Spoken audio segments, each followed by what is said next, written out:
जय मां लक्ष्मी भक्तों, आज हम आपको ऐसी बातें बताने जा रहे हैं जिनकी जानकारी शायद ही किसी ने आपको दी होगी। यदि आप इन बातों को ध्यान से समझते हैं और अमल में लाते हैं तो आपके जीवन में सकारात्मक बदलाव आ सकते हैं। पूज्य गुरु जी ने हाल ही में अपनी कथा कहा है, इमेजिन करो आपके पास एक ऐसी सुपर पावर आ जाए जिसकी मदद से आप किसी भी चीज को एक बार पढ़ो और वह डायरेक्टली आपकी लॉन्ग टर्म मेमोरी के अंदर स्टोर हो जाए। यानी आप एक बार पढ़ो और किसी भी चीज को न भूलो। सुन के ऐसा लग रहा है ना कि किसी में मूवी की आपको एक स्टोरी सुना रहा हूँ, बट क्या ऐसा करना रियली में पॉसिबल है? तो इसका आंसर है यस। साइंटिफिकली कुछ ऐसे स्टेप्स हैं जिनकी मदद से आप किसी भी चीज को एक बार पढ़ोगे और कभी नहीं भूलोगे। चलिए इन्हीं सब स्टेप्स को डिटेल में समझते हैं। जब इतना कुछ पढ़ा है फिर भी कुछ याद नहीं है, जो हमारी फिजिकल ब्रेन है उसको कैसे स्ट्रांग किया जाए। जिसकी मेमोरी अच्छी होती है उसे पढ़ाई लिखाई की चीजें हर चीजें याद रहती है। सो हाय एवरीवन, मेरा नाम है Sanju, mentor of thousands of students. पता है आपको दो प्रकार के स्टूडेंट्स होते हैं। एक वो स्टूडेंट जो कि किसी भी चीज को एक बार पढ़ता है और उसके ब्रेन के अंदर, उसकी मेमोरी के अंदर वो चीज हमेशा के लिए स्टोर हो जाती है। जबकि एक और टाइप के स्टूडेंट होते हैं, ये वो स्टूडेंट होते हैं जो कि चीजों को बार बार पढ़ते हैं, 2-3 बार रिवीजन भी करते हैं, बट उसके बाद भी ये किसी भी चीज को याद नहीं कर पाते। अब इन दोनों स्टूडेंट्स के अंदर फर्क क्या होता है? फर्क है कुछ हैबिट्स का। यानी ये जो स्टूडेंट 1 है ना, ये कुछ ऐसी हैबिट्स को फॉलो कर रहा है बचपन से जिसकी मदद से इसकी मेमोरी पावर, इसकी ब्रेन पावर बहुत ज्यादा स्ट्रांग हो चुकी है। और वो सारी हैबिट्स आपका जो स्टूडेंट 2 है वो फॉलो नहीं कर रहा है। अगर ये स्टूडेंट 2 इन मेथड्स को, इन चीजों को फॉलो कर लेता है ना, तो ये भी स्टूडेंट 1 की तरह ब्रेन इसका स्ट्रांग हो जाएगा, मेमोरी पावर इसकी स्ट्रांग हो जाएगी। सबसे पहले तो आप मुझे कमेंट करके बताओ, क्या आप स्टूडेंट 1 में से हो या फिर स्टूडेंट 2 में से हो? फटाफट से मुझे कमेंट करके बताओ। अब इस वीडियो को बनाने से पहले मैंने बहुत सारी रिसर्च करी, मैंने बहुत सारी ब्रेन रिलेटेड बुक्स पढ़ी और मैंने ब्रेन की थ्योरी को समझने की कोशिश करी, पर उससे मुझे ये पता चला कि आपका ब्रेन काम कैसे करता है। जब भी आप किसी चीज को पढ़ते हो ना, तो सबसे पहले वो चीज जाती है आपकी शॉर्ट टर्म मेमोरी के अंदर। ये मेमोरी ऐसी होती है जो कि अगले दिन ही खत्म हो जाती है। यानी आप किसी भी चीज को पढ़ गए ना, तो उसका 80 पर या 90 पर आप अगले दिन भूल चुके हों, सिर्फ 10 पर बचता है। क्यों? क्योंकि ये सारी इंफॉर्मेशन आपकी शॉर्ट टर्म मेमोरी के अंदर थी। अगर आप उसी चीज को 2-3 बार पढ़ते हो तो वो जो प्रोसेस है शॉर्ट टर्म मेमोरी का, वो डायरेक्टली जाता है लॉन्ग टर्म मेमोरी के अंदर। यानी आपकी सारी इंफॉर्मेशन अब लॉन्ग टर्म मेमोरी के अंदर स्टोर हो जाती है। और ये जो लॉन्ग टर्म मेमोरी है ना, ये थोड़ी अलग होती है, क्योंकि ये मेमोरी आप जब मन में चाहो तब आप इस मेमोरी को रिकॉल कर सकते हो, यानी याद कर सकते हो। अब ये जो प्रोसेस है ना, शॉर्ट टर्म मेमोरी से लॉन्ग टर्म मेमोरी के अंदर इंफॉर्मेशन को ले जाना, ये प्रोसेस बहुत ज्यादा कॉम्प्लिकेटेड होता है। बट साइंस ऐसे बोलती है कि 5 सिंपल स्टेप्स है, 5 सिंपल हैबिट्स है। अगर आप इन हैबिट्स को फॉलो करोगे ना, तो आपके जो प्रोसेस है ना, शॉर्ट टर्म मेमोरी से लॉन्ग टर्म मेमोरी के अंदर इंफॉर्मेशन को ले जाने का, वो बहुत सिंपल हो जाएगा। यानी आप कुछ भी पढ़ोगे और आप कभी नहीं भूलोगे। क्या है वो 5 स्टेप्स, एक एक करके बताता हूँ, डिटेल में ध्यान से समझना। सबसे पहले हम बात करते हैं आपके स्टेप नंबर 1 की, जो की है द मेमोरी वर्क। ये क्या होता है? 2 स्टूडेंट की कहानी से समझाता हूँ। दोनों ही स्टूडेंट एवरेज स्टूडेंट थे, दोनों ही पढ़ने में एक जैसे थे, दोनों की मेमोरी पावर भी एक जैसी थी। अब एग्जाम दोनों के पास आ गए थे। अब ये जो स्टूडेंट 1 था ना, इसने एग्जाम के दौरान यानी उन 5 से 7 दिन के अंदर एक ऐसी हैबिट फॉलो करी जिसकी मदद से जब इसका रिजल्ट आया ना, तो सब शॉक हो गए थे, क्योंकि इसके मार्क्स बहुत अच्छे आ गए थे। ये एक बार पढ़ता था और इसे बार बार याद रहता था। एग्जाम में जो भी पढ़ के जा रहा है सब लिख के आ रहा है। जबकि जो स्टूडेंट 2 था, इसने मेहनत तो बहुत करी, बट एग्जाम के अंदर जब ये जा रहा है तो उसे याद ही नहीं आ पा रहा है। तो ये जो स्टूडेंट 2 था, इस स्टूडेंट 1 के पास आया और उसने पूछा, यार तूने ऐसा 7 दिन के अंदर क्या कर दिया? हम दोनों तो बराबर थे, अब तेरी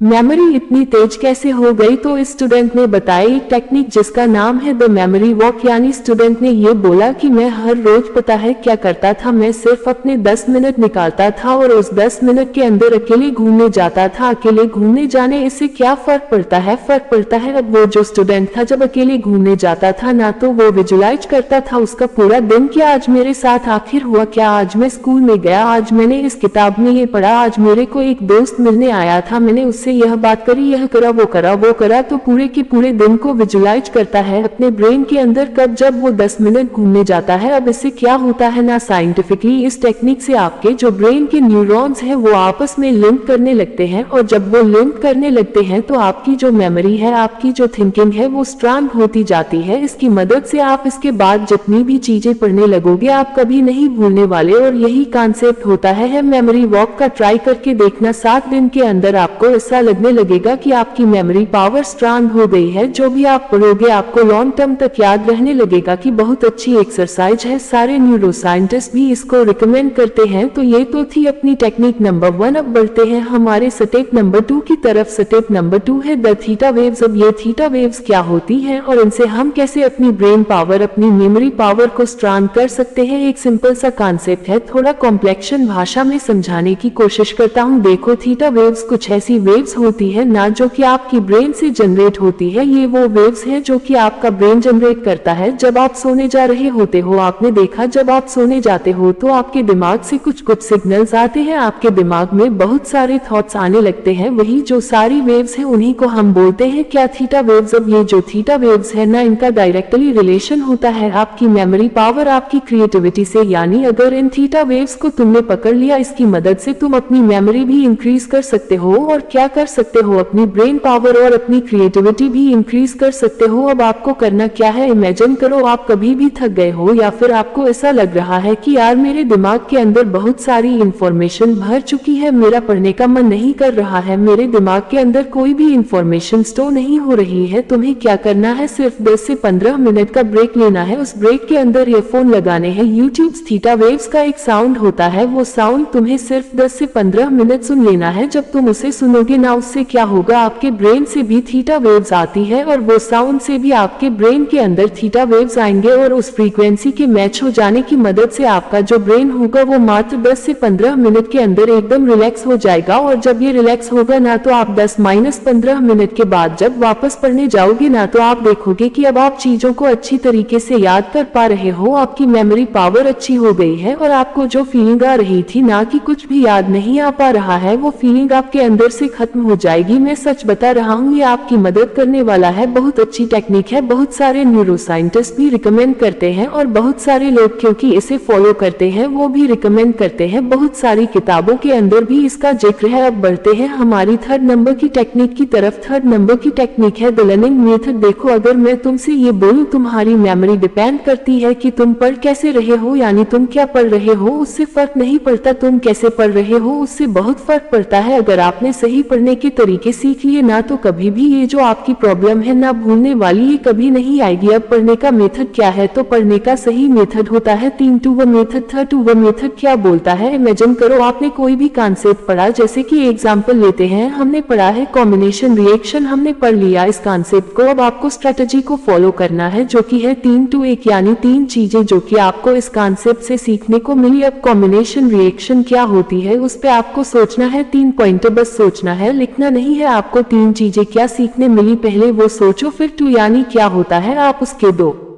एग्जाम्पल दो, यानी कॉम्बिनेशन रिएक्शन के आप 2 एग्जाम्पल दे दो। और 1-1 यानी एक क्वेश्चन फ्रेम करो, खुद से एक क्वेश्चन बनाओ उस कॉम्बिनेशन रिएक्शन का। आई जो 3 to 1 स्ट्रैटेजी है ना, इससे क्या होता है, आप जब भी किसी कॉन्सेप्ट को पढ़ लेते हो, आपको उस कॉन्सेप्ट को पढ़ने के बाद इस 3 to 1 स्ट्रैटेजी को यूज करना है, जिसकी मदद से आपका ब्रेन जो है ना वो चीजों को रिकॉल करेगा। और जब आप क्वेश्चन फॉर्म करोगे ना खुद से, तो आपकी ब्रेन की जो मेमोरी है वो इस कॉन्सेप्ट को लेकर स्ट्रांग हो जाएगी। आई जो क्वेश्चन फॉर्मिंग है ना, ये बहुत ज्यादा इंपॉर्टेंट होती है। इसका मैं आपको एक और साइंटिफिक एग्जांपल देता हूँ। कितनी बार आपने नोट करा होगा, जब आप स्कूल में होते हो, कॉलेज के अंदर होते हो, कहीं पर भी होते हो, एक एग्जाम दे रहे होते हो, आपके एग्जाम के अंदर जो क्वेश्चन आते हैं ना, वो चाहे आपसे कोई 1 महीने 2 महीने बाद भी पूछ ले, तब भी आपको क्वेश्चन हमेशा याद होते हैं। क्यों? क्योंकि जब हम एक क्वेश्चन को एग्जाम में देखते हैं, उस समय पर हम स्ट्रेस में होते हैं। स्ट्रेस में क्या होता है, हमारे हमारा एक हार्मोन होता है एड्रेनालिन हार्मोन, वो रिलीज होता है। और एड्रेनालिन हार्मोन से क्या होता है, हमारी जो ब्रेन पावर है, जो हमारी थिंकिंग स्किल्स है, वो फास्ट होने लगती है। हमारी पूरी बॉडी जो होती है उसका ब्लड सर्कुलेशन फास्ट हो जाता है, जिस वजह से एग्जाम के दौरान जो जो क्वेश्चन आप वहां पर देख कर आते हो वो हमेशा आपकी ब्रेन की मेमोरी के अंदर स्टोर हो जाते हैं। होता है ना ऐसा, सच सच बताना हुआ होगा। अब यही टेक्निक को आपको अपनी पढ़ाई में यूज करना है। जो आप पढ़ रहे हो ना, तो कभी कभार खुद से क्वेश्चंस पूछ लो। एक टॉपिक आपने पढ़ा, अब खुद से अचानक से एक क्वेश्चन पूछो। जब भी आप एक अचानक से क्वेश्चन पूछोगे तो आपकी बॉडी जो है वो स्ट्रेस लेवल में आ जाएगी, और जैसे ही आपकी बॉडी स्ट्रेस में आएगी, पैनिक में आएगी, तो होगा क्या, एड्रेन हार्मोन रिलीज होगा, जिसकी मदद से आप किसी भी चीज को उस समय पर पढ़ोगे वो आपकी मेमोरी के अंदर डायरेक्टली स्टोर हो जाएगा। तो ये जो एड्रेनल वाला सोल्यूशन है ना, बहुत अच्छा होता है, आप भी फॉलो करके देखना। बस आपको लर्निंग स्किल्स के अंदर इसी स्ट्रेटजी को फॉलो करना है। अब बढ़ते हैं हमारे फोर्थ स्टेप की तरफ। फोर्थ स्टेप का नाम है द ब्रेन फूड, यानी क्या कुछ ऐसे खाने हैं जिनको खाने की मदद से हम हमारे ब्रेन को शार्प बना सकते हैं। क्या हम मेमोरी को शार्प बना सकते हैं? अच्छा एक बात बताओ, तुमने बचपन से तो सुना होगा, तुम्हारे मम्मी बाबा बोलते होंगे बादाम खाया करो एग्जाम में जाने से पहले। तो क्या सच में बादाम कुछ काम करता है? तो इसका आंसर है यस। आपका बादाम हो गया या फिर आपकी डार्क चॉकलेट्स हो गई, ये आपकी ब्रेन की मेमोरी को इंक्रीज करता है। अब शॉकिंगली आखिर ये काम कैसे करता है, तो इसके ऊपर बहुत सारी साइंटिफिक रिसर्च हुई और ये पता चला, ये जो आपके नट्स होते हैं इनके अंदर होता है विटामिन ई। अभी जो विटामिन ई होता है ना, ये बहुत मदद करता है आपकी बॉडी की। उसके साथ साथ इसके अंदर कुछ एंटीऑक्सीडेंट एजेंट्स होते हैं जो कि आपके ब्लड सर्कुलेशन के फ्लो को इंक्रीज करते हैं, आपके न्यूरोट्रांसमीटर्स को एक्टिव करते हैं। मुझे पता है बहुत भारी बातें समझ नहीं आ रही होंगी, आसान भाषा से समझाता हूँ कि आपका जो मेमोरी होती है ना, आपके ब्रेन तक वो न्यूरॉन की मदद से पहुंचती है, और इनके बीच को जो लिंक करता है, इन इंफॉर्मेशन को जो लिंक करता है, उसको अपन बोलते हैं न्यूरोट्रांसमीटर। यानी इन चीजों को खाने से आपके जो न्यूरोट्रांसमीटर है वो जल्दी जल्दी काम करने लगते हैं। अब सोचो, अगर वो जल्दी काम करेंगे तो ऑब्वियस सी बात है ना, आपकी जो ब्रेन की फंक्शनिंग, आपकी जो मेमोरी की फंक्शनिंग है वो भी तेज हो जाएगी। यानी आपको ब्रेन फूड्स खाने हैं जब भी आपके एग्जाम है, इससे सच में बहुत मदद मिलेगी। ये था अपना चौथा स्टेप। अब बढ़ते हैं आपके लास्ट और फाइनल स्टेप की तरफ, जो कि आपका brain speed is greater than speaking speed. देखो ध्यान से समझना, एग्जाम के दौरान आप कैसे पढ़ाई कर रहे होते हो। हम क्या करते हैं, हम एक किताब उठाते हैं और उसमें हम बोल बोल के पढ़ते हैं। ये मेथड एकदम गलत है। एक आपको एग्जाम्पल समझाता हूँ, अभी स्क्रीन के ऊपर एक चीज आएगी, इसको एक बार बोल बोल के पढ़ो फटाफट से। आपके पास टाइम है और देखो कितने सेकंड के अंदर आप इसको बोल बोल के पढ़ते हो। सबने पढ़ा, अब क्या करो, वापस से वही इमेज आएगी आपकी स्क्रीन के ऊपर, और अब आपको क्या करना है, अब आपको बोल बोल के नहीं पढ़ना है, अब आपको अपने दिमाग के अंदर पढ़ना है। एक बार दिमाग के अंदर पढ़ने की ट्राई करो और देखना कितने सेकंड में आप पढ़ पाते हो। ट्राई करा, पता